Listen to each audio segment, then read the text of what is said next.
Respected members, आज हम e voting कैसे करते हैं और एजीएम कैसे अटेंड करते हैं इसकी प्रोसेस को समझेंगे। सबसे पहले तो कुछ टर्म्स है जो समझाना चाहूँगी। डीमेट अकाउंट नंबर, जिसको कि हम डीमेटलाइज अकाउंट नंबर उसका पूरा नाम है। डीमेट अकाउंट नंबर एक हमारे बैंक अकाउंट की तरह ही होता है। बैंक में हम पैसा रखते हैं और डीमेट अकाउंट में हम share, debenture, mutual fund and bonds रखते हैं, वो भी हम इलेक्ट्रॉनिक फॉर्म में रखें। तो वहाँ पर जो हमें एक अकाउंट नंबर मिलता है उसको हम डीमेट अकाउंट नंबर बोलते हैं। डीमेट अकाउंट नंबर हमेशा 16 डिजिट्स का होता है। इस 16 डिजिट अकाउंट नंबर को हम बेनिफिशियल ऑनर आइडेंटिफिकेशन नंबर भी बोलते हैं, BOID के नाम से भी जानते हैं, बट मेन कंसर्न है हमेशा 16 डिजिट्स का होता है। ठीक है, 16 डिजिट के ये दो एग्जाम्पल्स मैं आपको यहाँ पर बता रही हूँ। ये नंबर पूरे न्यूमेरिकल फॉर्म यानी डिजिट फॉर्म में भी हो सकते हैं या अल्फ़ा न्यूमेरिकल में भी हो सकते हैं। ठीक है, अभी मैं आपको ये सिर्फ दो एग्जाम्पल ही बता रही हूँ। यहाँ पर जो 16 डिजिट्स के नंबर होते हैं वो दो पार्ट में डिवाइड होते हैं। फर्स्ट 8 डिजिट जो आपका होता है वो DPID कहलाता है, और जो नेक्स्ट 8 डिजिट्स होते हैं वो आपके क्लाइंट ID कहलाते हैं। क्लाइंट ID मतलब आप क्लाइंट हैं, आपके आइडेंटिफिकेशन नंबर मेन ये है। देख लीजिएगा, इसमें भी इसी तरह से IN के जो IN से शुरू हो रहा है उसमें भी फर्स्ट 8 डिजिट आपका DPID है एंड नेक्स्ट 8 डिजिट आपका क्लाइंट ID है। अब ये जो DPID होते हैं यानी जो हमारा डीमेट अकाउंट होता है वो तो या तो CDSL के पास होता है या NSDL के पास होता है। CDSL और NSDL, CDSL that means central depository services India limited, NSDL means national securities depository limited. मतलब ये डिपॉजिटरीज हैं जिनके के पास हमारे डीमेट अकाउंट होल्ड करते हैं, हमारे शेयर्स डीमेट फॉर्म में करते हैं। इनके बहुत सारे सब ब्रोकर्स बोल दीजिएगा, अथोराइज पर्सन होते हैं जिनके के थ्रू हम ये सारे अकाउंट्स खुलाते हैं। जैसे कि आपने देखा होगा Zerodha, angel, Motilal Oswal, SDFC, ICICI securities, ये सब के थ्रू हम या तो CDSL या NSDL किसी भी डिपॉजिटरी के पास हमारे शेयर्स डीमेट कराते हैं। सबसे पहले अब हम ये समझें कि अगर हमारे जो डीमेट अकाउंट नंबर हैं वो CDSL के पास है या NSDL के पास, इसको समझने के लिए हमारे डीमेट अकाउंट अगर स्टार्ट हो रहा है 12, 13 या फिर 14 या 15 या 16 से, तो दैट मीन हम CDSL के पास रजिस्टर्ड है। ठीक है, हमारा जो डीमेट अकाउंट है वो CDSL के पास है। अगर हमारा डीमेट अकाउंट नंबर शुरू होता है IN से, तो हम लोग NSDL के पास रजिस्टर्ड है, मतलब हमारा डीमेट अकाउंट NSDL के पास रजिस्टर्ड है। अगर आप CDSL के पास रजिस्टर्ड हैं तो आपको ई वोटिंग कैसे करना है और AGM कैसे अटेंड करना है इसकी प्रोसेस अब हम समझेंगे। सबसे पहले मैं थोड़ा इजी वे बता देती हूँ। अगर आपके पास आपने ई वोटिंग के लिए CDSL और NSDL पर अपने आप का यूज़र ID एंड पासवर्ड नहीं क्रिएट किया है तो हम कैसे करेंगे? तो हम इसको हेल्प लेंगे BOID और पैन नंबर से। BOID और पैन नंबर की हेल्प से हम ई वोटिंग और AGM अटेंड करेंगे। मैं आपको इसको लाइव करके बताती हूँ। evoting.cdslindia.com पर जाएंगे, मैं आपको बताती हूँ कैसे। इस पर जाकर हम अपना BOID और पैन नंबर डालेंगे एंड सबमिट करेंगे तो एक OTP आएगा। हमारे रजिस्टर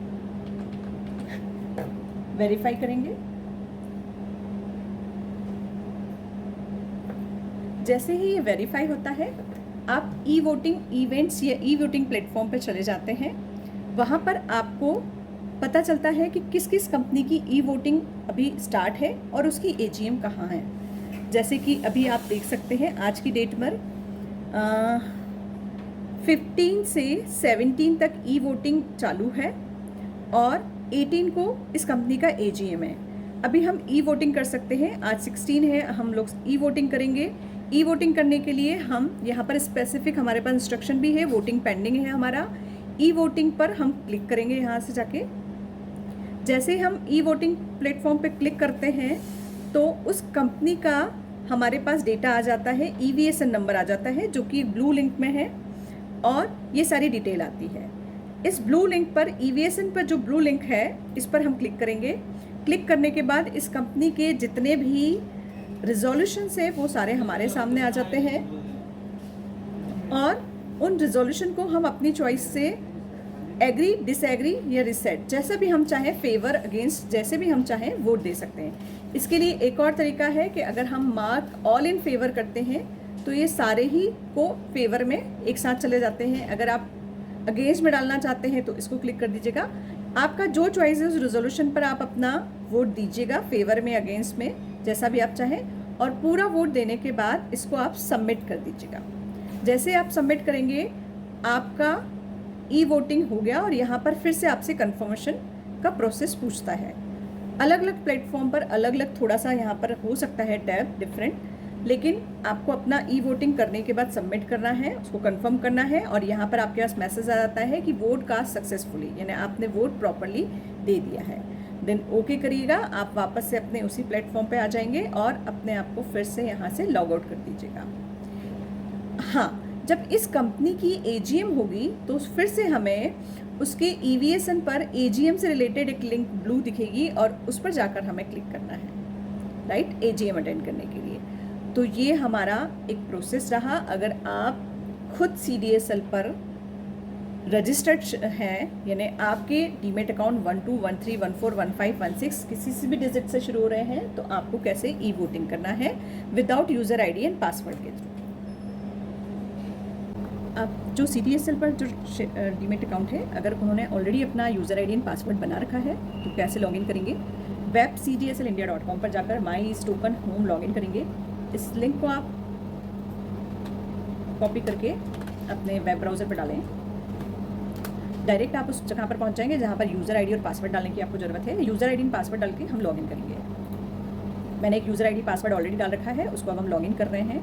जब हम लॉगिन करेंगे तो उनके रजिस्टर्ड मोबाइल नंबर या मेल आईडी पर एक ओटीपी जाएगा। उस ओटीपी को हमें यहाँ पर डालना है। 6 डिजिट्स का आपका ओटीपी आएगा।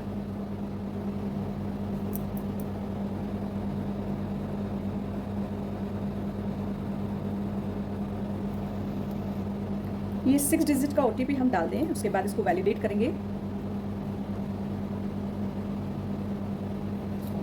वैलिडेट करने के बाद ये आपको ई वोटिंग प्लेटफॉर्म पर लेकर जाएगा।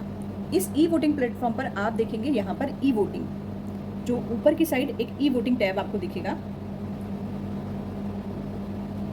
ई वोटिंग टैब ये आपको दिखा, ये इस ई वोटिंग टैब पर हम जाएं। क्लिक करने के बाद एक नई टैब हमारे पास खुलेगी जहाँ पर हमारी वोटिंग डिटेल्स, अगर किसी कंपनी का वोट चल रहा है तो वो आ जाएगा। जैसे कि आप देख सकते हैं यहाँ पर अभी सिर्फ इन्फॉर्मेशन है कि इस कंपनी की ई वोटिंग होने वाली है। कहीं भी कोई आपको ब्लू लिंक या वोट करने की अभी परमिशन नहीं है। तो जैसे ही आपको पहले वाले वीडियो में दिखाया है कि कैसे एक ईवीएसएन पर एक ब्लू लिंक आ जाएगा, उस पर क्लिक करते ही उस कंपनी के जितने भी रेजोल्यूशन से वो आ जाएंगे, उसको आप एग्री या डिसएग्री, फेवर या अगेंस्ट, जैसा भी आप चाहें वोट दें और सबमिट करें। और एक बात ध्यान रखें, ये टैब हमेशा 3 जगह से लॉग आउट होगी। इस पूरे टैब को आपको लॉग आउट जरूर करिएगा ताकि कोई किसी तरह से मिसयूज़ ना हो सके। Thank you. NSDL share holder जिनके का कि user ID and password already created है, वो जाएंगे http://eservice.nsdl.com पर। इस प्लेटफॉर्म पे जाते ही आपको बहुत सारे ऑप्शन दिखेंगे, उसमें से आइडियाज़ पे जाकर आपको बेनिफिशियल ऑनर, ये बेनिफिशियल ऑनर पर जाकर आपको क्लिक करना है। जैसे ही आप क्लिक करेंगे आपको अपना यूज़र आईडी जो भी आपने क्रिएट किया हुआ है, पासवर्ड डालना है, वेरिफिकेशन कोड डालना है और लॉगिन करना है। लॉगिन करने के बाद आप ई वोटिंग प्लेटफॉर्म पर चले जाएंगे। आपके पास जिस भी कंपनी के शेयर्स हैं, अगर उनकी ई वोटिंग चल रही है तो वहाँ पर आप पहुँचेंगे और वहाँ पर जो ईवीएसएन पर एक ब्लू लिंक होगा ई वोटिंग करने के लिए, उस पर क्लिक करेंगे और आप अपने रिजोल्यूशंस फेवर या अगेंस्ट में देखकर उसको सबमिट करके लॉग आउट कर देंगे। तो इस तरह से आपका ई वोटिंग हो जाएगा एनएसडीएल पोर्टल पर। साथ में जब हम एजीएम अटेंड करेंगे, किसी कंपनी का लाइव एजीएम अटेंड करना है, तो उसके जो भी टाइमिंग्स है उस पर हम ईवीएसएन पर जाकर इसी तरह से लाइव एजीएम भी ज्वाइन कर सकते हैं। Thank you.